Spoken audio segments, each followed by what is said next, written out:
I offer this podcast freely. Your support really makes a difference. To make a donation, visit reneemckenna.com.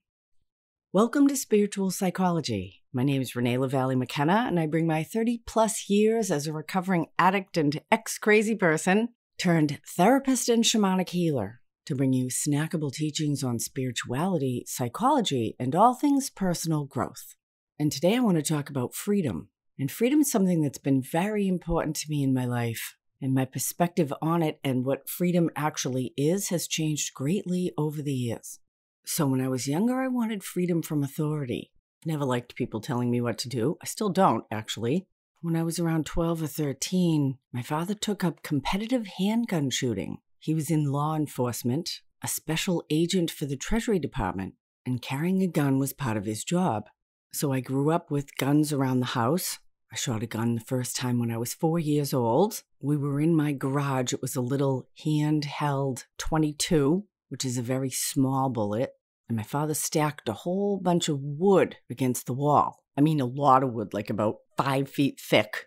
Plywood and 2x4s, random scraps. And he showed me how to shoot the gun, how to hold it safely with my arms stretched out and held tight, not that a .22 had much recoil, and squeeze the trigger. And I shot the bullet and it went all the way through the wood. And he taught me about gun safety. And I know that guns are a very controversial subject, but my father eventually became a gun dealer. I grew up with guns all over the house, have been shooting all my life, and still actually enjoy target shooting when I have the chance. My father was a national and international handgun champion. We never hunted, although I'll be honest, it is something that feels like a survival skill that I actually would like to learn how to do. I actually am a meat eater, although I may outgrow that at some time.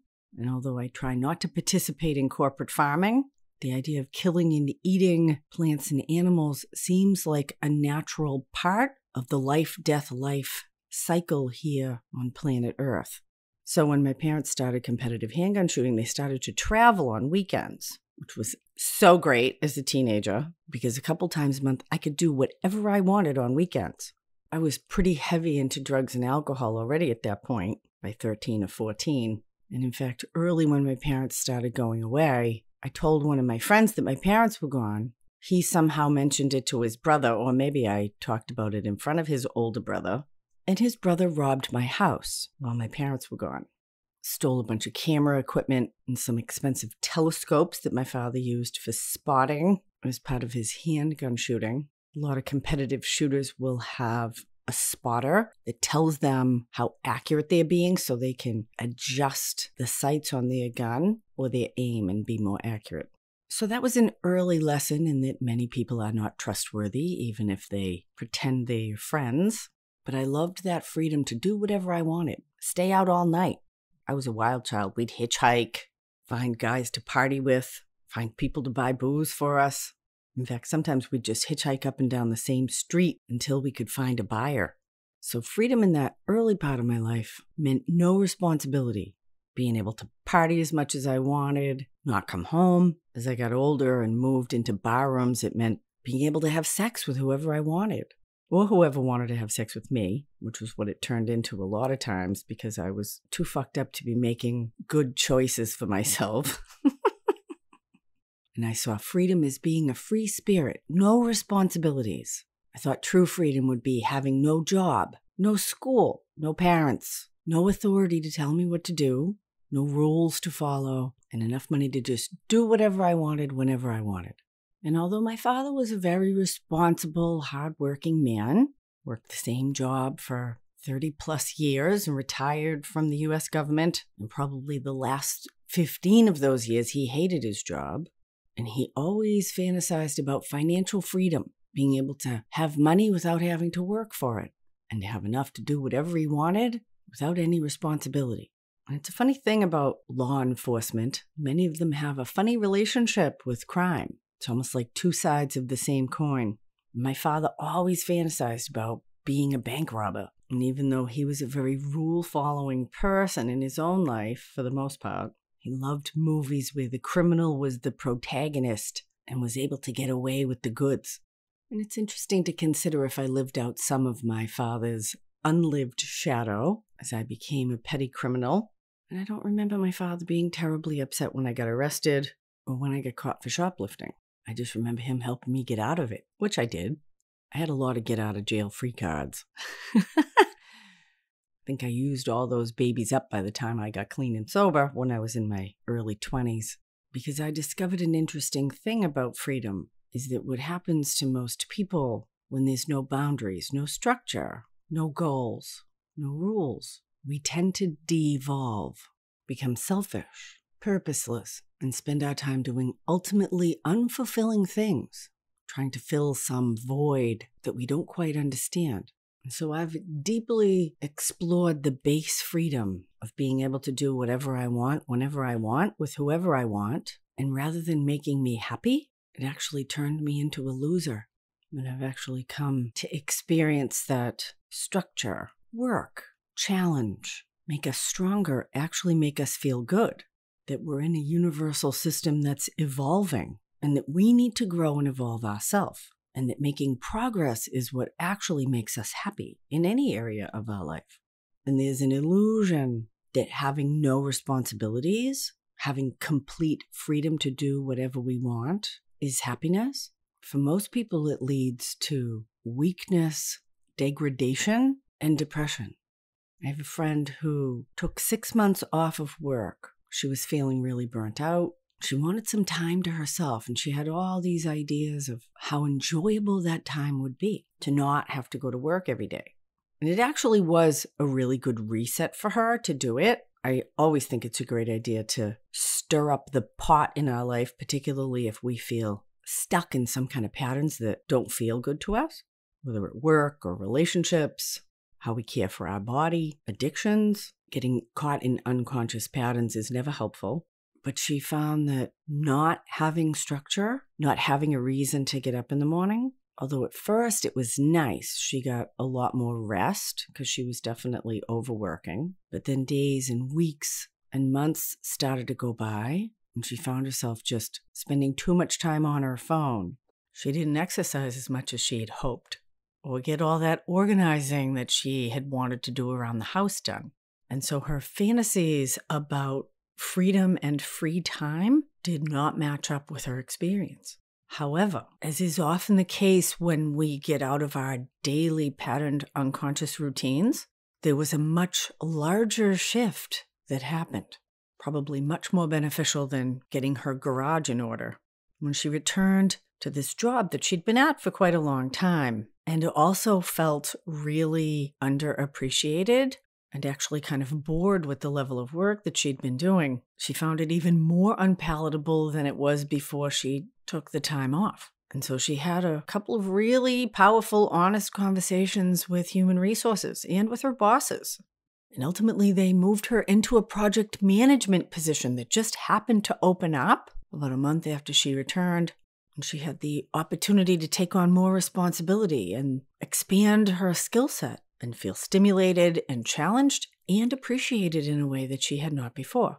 And she had kind of been fantasizing about the freedom of quitting her job and not working at all. And her time of having no responsibilities and nothing to do really showed her how much feeling productive and learning and growing and challenging herself actually felt much better than this perceived freedom of having nothing on her calendar to do, which actually, over the long run, didn't feel very good for her. She even felt like she was maybe getting a little depressed.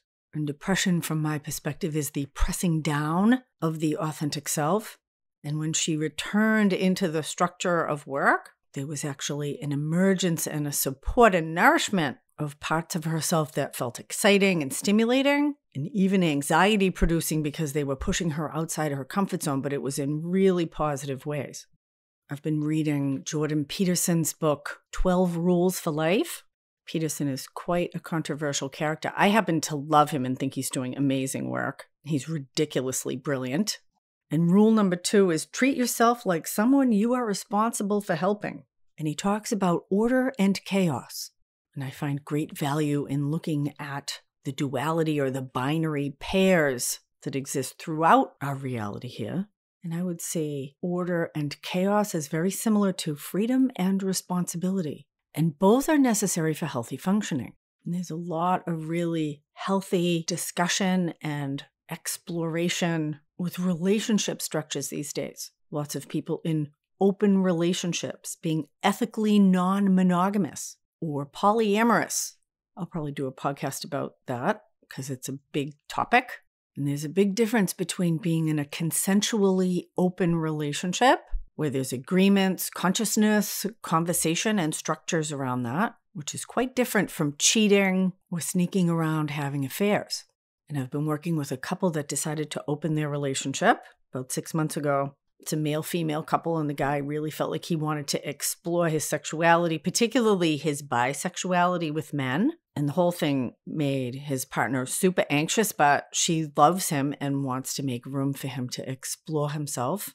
And they have excellent communication and actually a lot of very mature and genuine love and support for each other. And so they tried a lot of different formats of openness, don't ask, don't tell, full disclosure. And ultimately they settled on taking a period of no contact so that she could just focus on herself and not be angsty about where he was at any given time.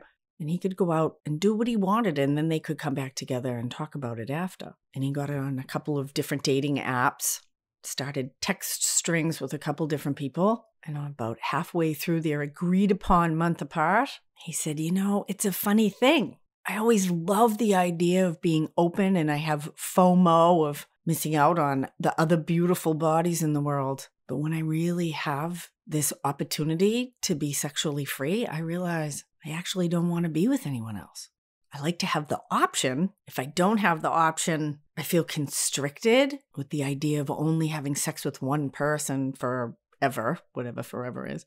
But when I have the opportunity in this open way, none of these people on these apps are actually as interesting or attractive to me as my fantasies, and not as interesting or attractive as my current partner. And it's really having him look deeper at his relationship with fantasy and how that can be a distraction from some of the things that are actually more important in his life. And they've decided to keep the relationship technically open and continue the conversation. And that's really working for both of them. And what happened for the woman in the couple through that process was she realized that she was really rooting her security in this other person. And she wants to outgrow doing that. And so she spent more time meditating and trying to ground herself in source. She had a pretty fucked up childhood, and so she has what's known as insecure attachment. She's always waiting for the other shoe to drop. She's already been married and divorced before, so she knows that everything's impermanent ultimately. And so although on a deep level, she was really hoping for finding security through more structure, but the openness, the freedom that they agreed upon actually was a catalyst for a lot of growth in her and a deeper security within herself than she had felt before, recognizing that she needed to be less dependent on him or other people, and growing in her own resources and skills to trust the larger flow of life.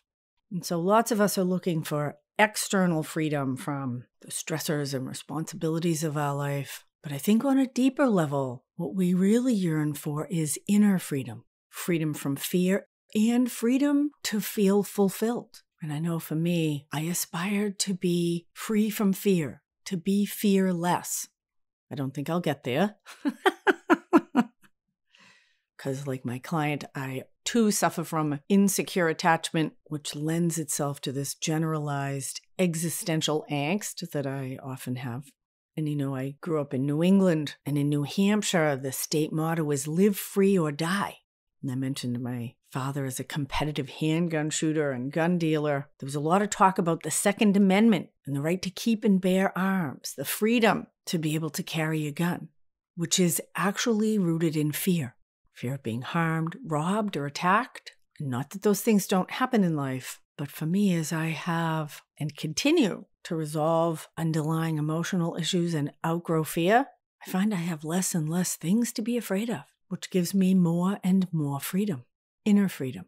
And so for me, the ultimate freedom is the freedom to be my most authentic self in the world, to pursue things that bring me joy, that I feel passionate about, and to challenge myself and others to grow, expand, and evolve.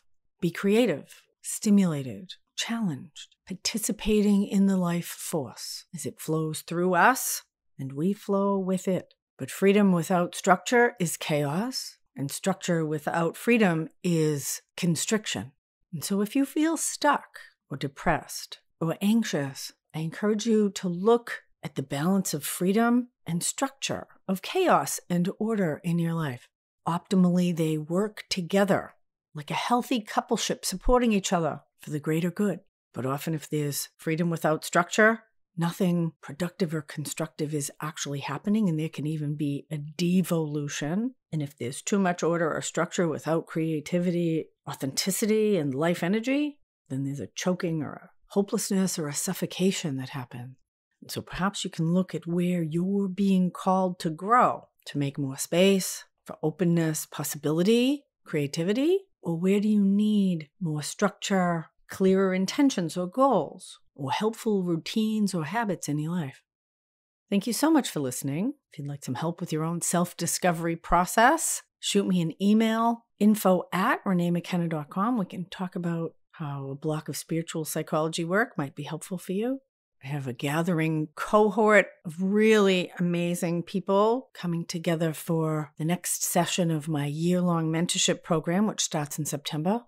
Schedule and full details about that's on my website, or you can, again, feel free to reach out to me, and I'm happy to answer any questions you might have about prerequisites and how that program works.